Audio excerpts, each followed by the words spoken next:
Hi and welcome back. So today we're going to have a look at the Intech Studio Grid, the physical side of it this today, and a bit more about the program as well. So if I just pull it off, you see this changes with it, and it's really just automatic. Everything just works.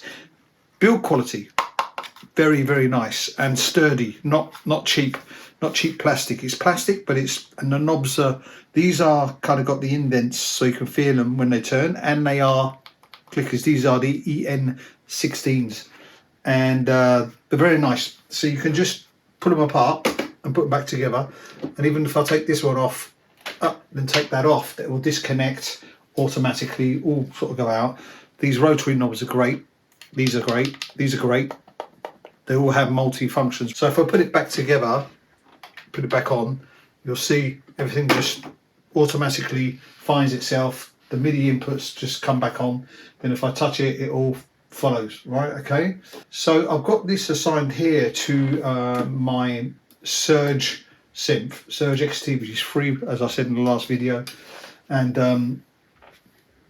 you can see I've got everything assigned here, and it just follows around. You can see on the screen here, I got the feedback up the top. I can't remember which ones are which, but I'm kind of getting used to it now. And I've coloured them, as you can see here on the screen. I've got colours which corresponds to what's on here, and you can see the little colours. Now, to get those colours good, what you need to do is you go to setup here, okay, and you can see I've got green and green for this green one here, which is really bright because I'm on that. That's the one that's selected. And to get that, you need to have them both selected, because if you only do one, it kind of comes up half green and half neutral, so it's not as bright.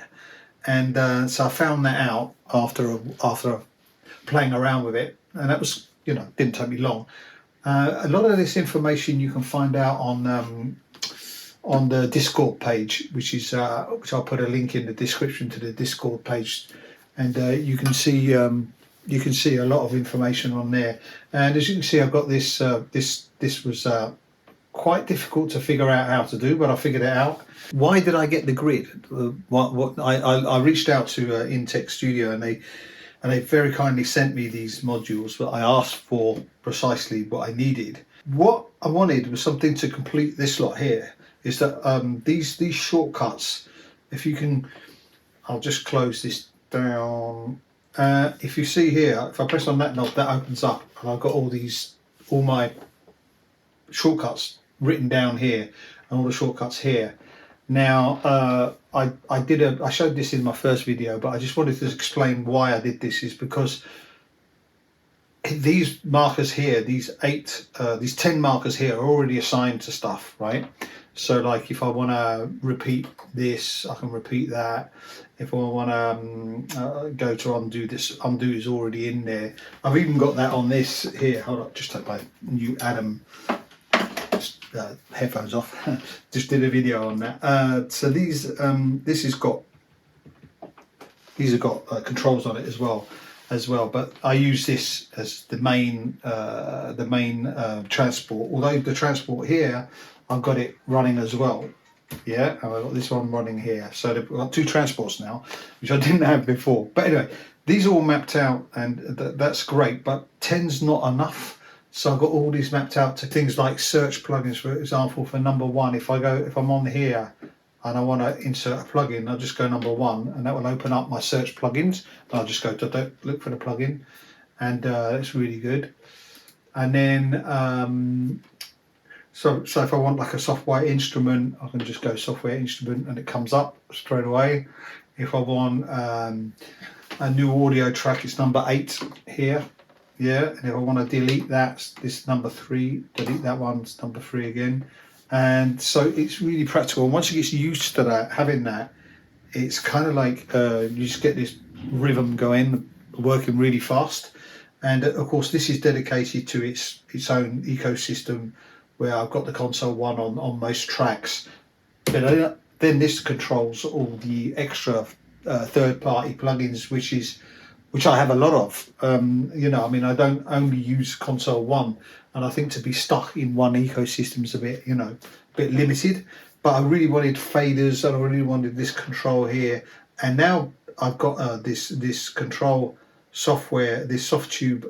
I'll tell you what I got in there in another video, which is really good. I'm really happy. It's really good. So the Intech really does complete the whole setup for me.